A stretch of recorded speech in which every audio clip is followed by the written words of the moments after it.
The sun was dipping low over Willow Lake, casting a golden sheen across the water when I pulled into my gravel driveway a day early from a business trip. I ditched a mind-numbing conference on disruptive branding strategies because I craved the quiet lapping of waves against my dock more than another PowerPoint slide. My cottage, a weathered but sturdy escape from the city's grind, sat nestled among pine trees, promising peace. That peace lasted exactly 12 seconds.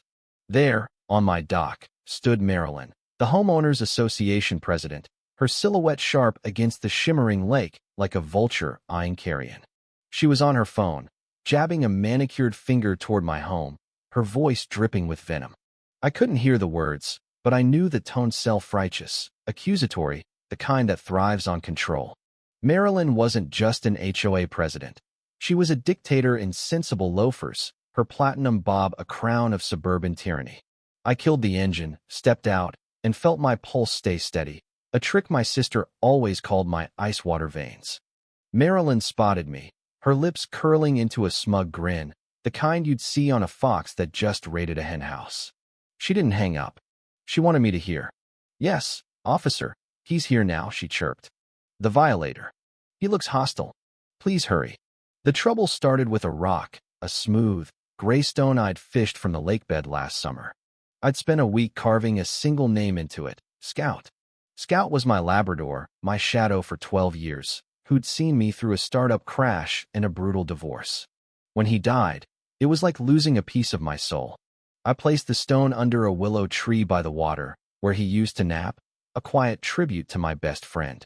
For months, it sat unnoticed, blending into the landscape. Then Marilyn saw it. A note appeared on my door, printed on HOA letterhead, laced with corporate venom. "An unapproved landscape modification has been detected on your property, violating shoreline enhancement protocols." It demanded the rock's removal. I tried reasoning with her, standing on her pristine porch, her lawn trimmed to surgical precision. "It's for my dog, Marilyn," I said, voice low. "He passed last year. It's personal." Her eyes didn't soften.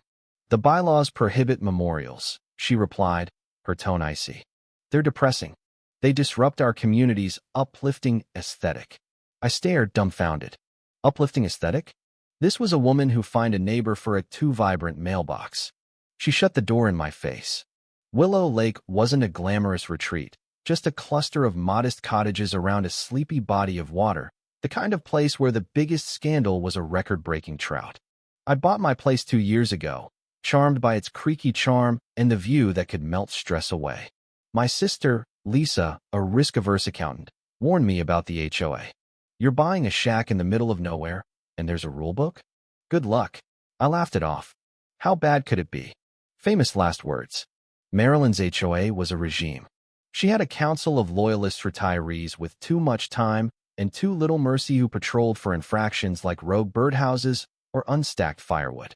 My neighbor, Henry, a retired librarian with a passion for model trains and wild theories about mallard migrations, clued me in early. I found him one afternoon measuring his grass with a ruler. "It's inspection day," he whispered. "Marilyn's rule. Front lawns can't exceed 3 inches. She's got a drone." He wasn't joking. He told me about the great planter debacle of 2021, when a family was fined $150 for a visually chaotic flower pot, and the squirrel feeder fiasco, where a widow's bird feeder was deemed ecologically disruptive. Marilyn wasn't just strict. She was a bully who fed on fear. I'd stayed under her radar, keeping my lawn mowed, my mailbox a dull gray, my life quiet. I paid the HOA dues, though it felt like ransom to a mob boss with a landscaping fetish. I just wanted to read on my dock, listen to the herons, and heal from a career that had chewed me up. But Marilyn didn't need a reason to strike. She invented them. The rock was her latest obsession, and when I didn't comply, a certified letter arrived. Remove the stone in 72 hours, or face a lien and foreclosure. Foreclosure. Over a rock. My sister urged me to lawyer up, but that felt like surrendering to Marilyn's game. Instead, I went to the county courthouse, a creaky relic smelling of dust and despair. I spent a day in the records room, digging through deeds and maps from the 1950s, while the clerk, a woman with a towering bun, watched me like I was unhinging. Marilyn, meanwhile, turned up the heat. She'd cruise by my house, her SUV crawling, her stare piercing. Her minion Zed, a sour-faced ex-banker, and a woman in a perpetual sun hat snapped photos of my property like tabloid stalkers. Henry texted updates. Marilyn's circling. Ed's measuring your flagpole. Stay sharp. It was absurd, but it was war. Late on the second night, with my deadline ticking, I found it, a 1952 town charter buried in a paragraph about water rights. A single line declared that the original waterfront lots mine included were permanently exempt from any future HOA rules on shoreline use or aesthetics. It was a legal grenade. Marilyn's entire campaign, her threats, her bylaws, was a house of cards. I could have confronted her then, waived the charter, and ended it. But that wouldn't be enough. Not for Henry, fined for his overly festive garden gnomes. Not for the couple forced to repaint their shed because its blue was too nautical. Marilyn had terrorized this lake for years, and a private one wouldn't break her spell. I wanted her exposed, humiliated, her power shattered in front of everyone. I needed bait. I enlisted Henry. In his garage, surrounded by vintage almanacs, he grinned like a kid plotting a prank. We need something big, I said. Something so outrageous she'll lose it. We brainstormed.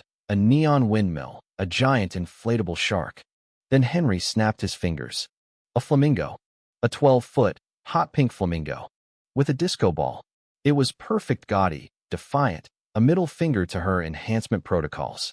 I hit the hardware store, loading up on plywood, retina-searing paint, and enough glitter to blind a satellite. Every purchase was documented. This wasn't just a project, it was a trap. For 2 days, I built the flamingo on my dock, hammering and painting in plain view. It rose like a garish phoenix, its googly eyes wobbling, its disco ball crown glinting across the lake straight into Marilyn's windows. She watched from her porch, her body taut with rage. Henry sent play-by-plays. She's got binoculars. She's shaking. Her emails flooded in, citing bylaws on non-conforming structures and excessive hues. I ignored them. Neighbors cruised by in boats, pretending to fish but flashing covert thumbs-ups. A rebellion was brewing. On the third morning, I doused the flamingo in adhesive and unleashed 5 pounds of glitter. It glowed like a radioactive beacon. Henry texted, code red. She's on the phone. She's calling the cops. I sipped lemonade on my porch, my evidence folder ready. The charter, camera footage, her threatening letters. 2 sheriff's cruisers rolled up, for deputies stepping out, including Deputy Carter, a grizzled veteran who'd dealt with Marilyn before, and a rookie who looked spooked. Marilyn marched behind them, Ed and Sunhat in tow, her finger jabbing at my flamingo. That's the illegal structure, she shrieked. Arrest him for trespassing and public disturbance. Carter sighed, his eyes weary. Ma'am, we've been through this. It's his property. She waved her rulebook. The HOA has authority. Enforce it. I stepped forward, handing Carter the charter. Actually, she has none. He read it, a grin breaking through. This is binding, he said. Your rules don't apply here. Never did. Marilyn's face crumpled, her empire cracking. Then Ed, her loyal stooge, stepped forward, clutching a bulging envelope. She's lying about more, he said, voice shaky. Marilyn's eyes widened. Ed, shut up, she hissed. He ignored her, handing the envelope to Carter. She's been stealing from the HOA for years, fines, fees, all funneled into her account. It's all here. The air froze. This wasn't just a dispute, it was fraud. Marilyn's face drained of color. Her eyes darted to her car, and then she bolted. It was a clumsy, desperate sprint, her heels flying off, her arms flailing. Stop, Carter shouted. The chase was on. Henry hooped, brandishing a trowel, as we tore after her. She trampled Henry's prized zinnias, dodged a birdbath, and ran straight into a sprinkler, emerging soaked but still running. Neighbors spilled onto porches, gaping at the spectacle. Marilyn reached her driveway, fumbling for keys, when she tripped over a ceramic squirrel Henry had planted as a silent protest. She crashed into her rose bushes, thorns snagging her, and the deputies pounced. Cuffed in her own garden, streaked with mud and defeat, her reign was over. Marilyn faced charges for embezzling $50,000, pleaded guilty, and got prison time. Her house was sold to repay the theft. The HOA dissolved, and Willow Lake exhaled. Wind chimes sang, lawns grew wild, and the flamingos stood proud, a glittering symbol of freedom. At a potluck, Henry, now president of the Do Nothing Association, declared every Tuesday No Rules Day. As the sun set, I looked at my dock, Scouts Rock safe, and felt the peace I'd fought for. Sometimes, defending your own means tearing down a tyrant for everyone.